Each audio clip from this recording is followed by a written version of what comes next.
Hello guys, how are you? I am back. This is Soraya coming at you live and direct.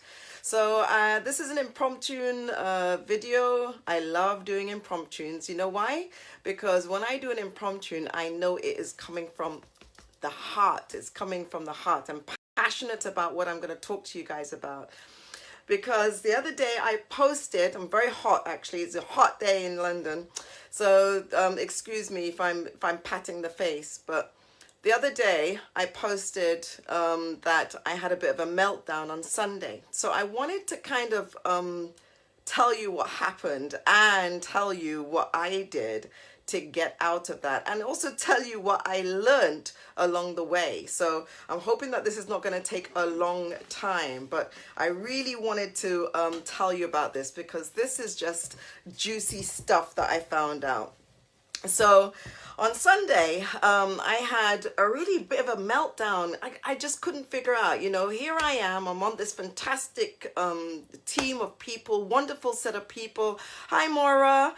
And I'm doing well.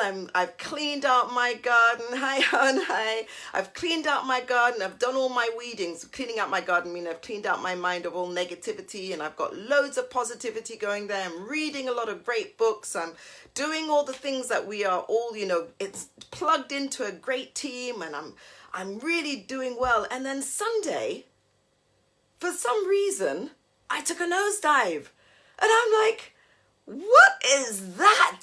You know, I started feeling really negative. So these are all the weeds that were coming up, right? So hi, Big Liz. Hi, hon. Hi, baby.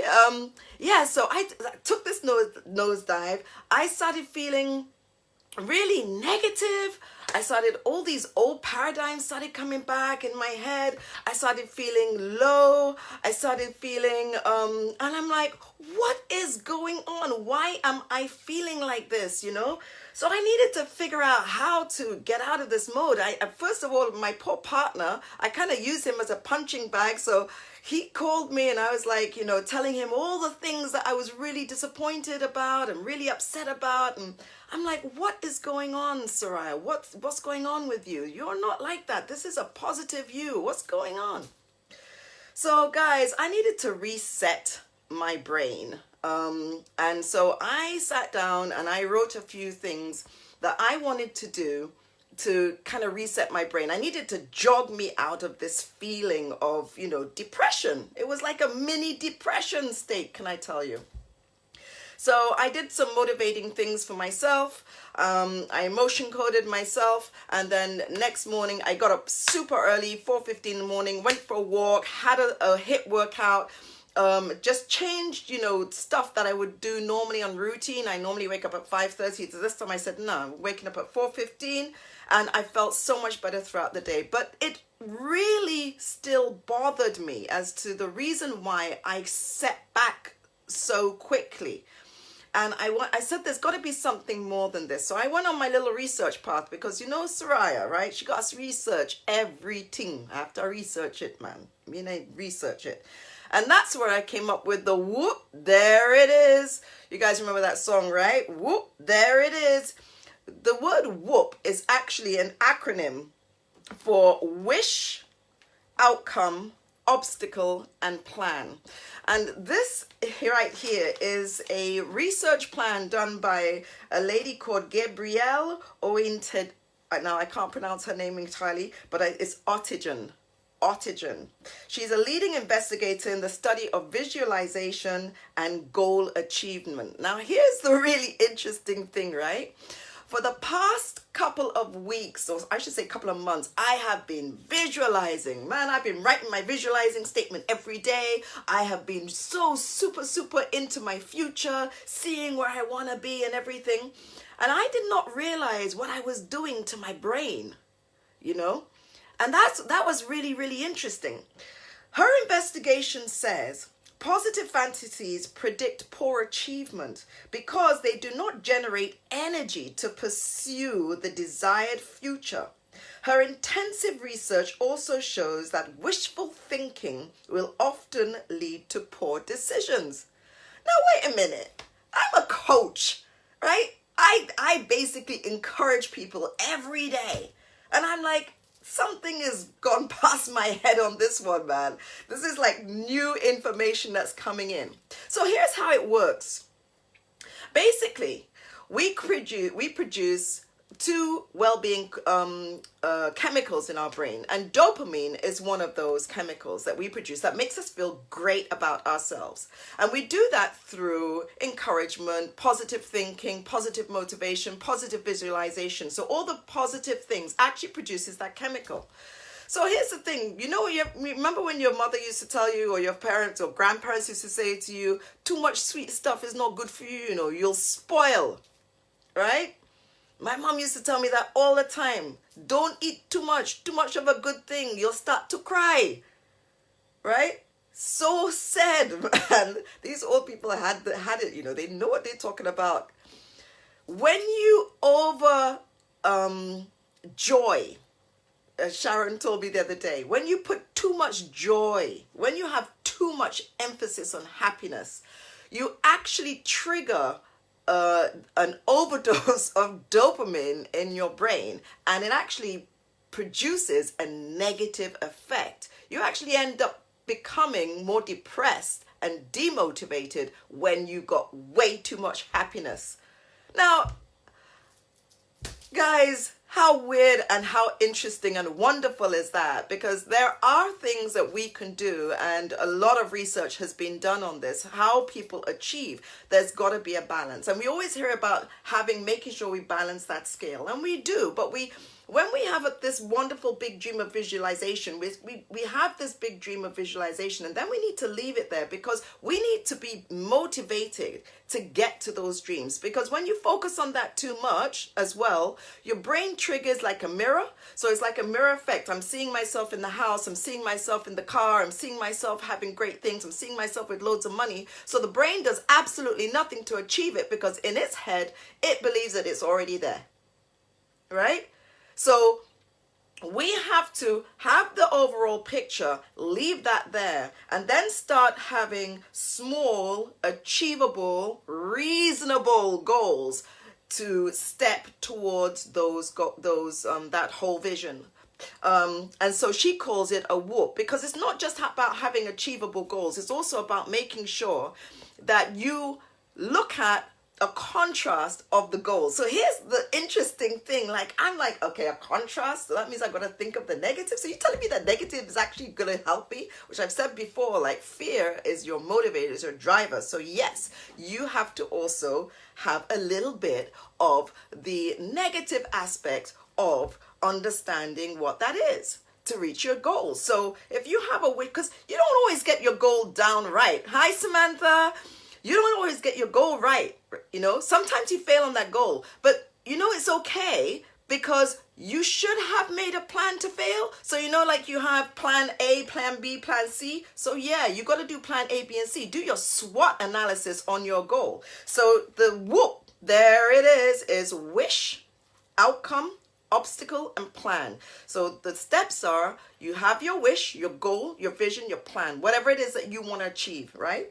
It's got to be something that is achievable. It's got to be reasonable, because these are many steps that you're taking to your overall plan, right? You look at your outcome, you write your outcome, what this goal will do for you, how it will make you feel. You write that out in simple sentences, and you look at that and you feel it. You enjoy it. You say, yeah, I feel good.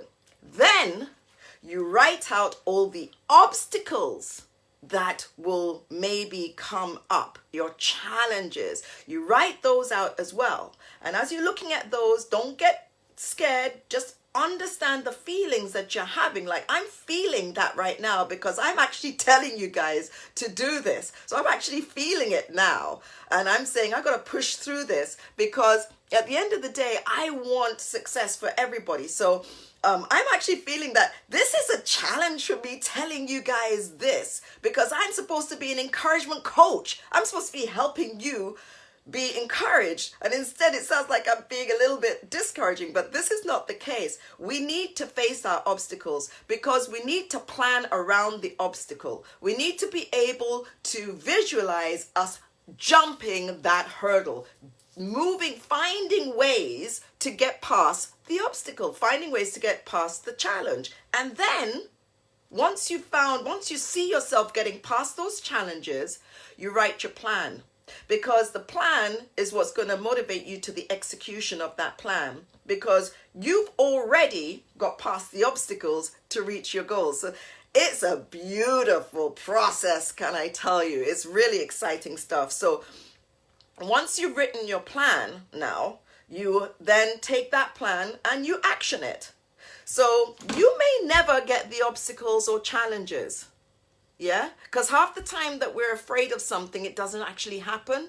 The point is that you faced that challenge already in your head, which knows no different to than if you're actually physically having the experience. So if a challenge does come up towards you reaching your goal, you're not going to be demotivated because you already have a plan as to how you're going to get around and execute it. So this 4-step plan is by a visualization and motivation investigator. She's investigated. She's got a huge amount of information and research material that has shown that if we do these steps incrementally, it has a major effect on our M drive, which is our motivation drive in the brain, which keeps us in that state of balance that we need. So the right amount of dopamine that comes into the brain, as opposed to overload of dopamine when we just over visualizing, over happy, over joyous, over zealous, and then something happens and we don't actually reach those goals. So guys, I hope that this has been of some value to you. So please drop something in the bottom there. Tell me if this has been value to you. Please let me know. Tell me, hit replay, hit live if you're watching me live. Let me know that you're there. Send me some love, send me some hearts, send me some thumbs up. Let me know if this has been some value to you. So it is called Woop, 4 steps to reaching your goals, and that is make your wish. That's your goal. Write down how you feel that is going to outcome, what it's going to do to you, your outcome, what that wish is going to do to you, how it's going to make you feel, how are you going to be happy, right? Then you need to look at every challenge and obstacle that might come your way. Thank you, hon. Every single obstacle that might come your way, look at that and see yourself getting over them. Make a plan to get past your obstacles, and then you are going into action and take those steps, and you will actually see some amazing things. Now, if you do this on a daily basis, small things every single day, the reward that you will receive, like I did my little change and started at 4:15. My reward is that I did it, and that was my reward. I got a great boost. I felt great for the rest of the day, and I feel great today because I'm doing the same thing. Small incremental changes lead to massive success. So I hope, guys, I've covered off on that. Hope it hasn't been too long. Love you loads. Thanks for watching, and I shall talk to you again soon. Peace out.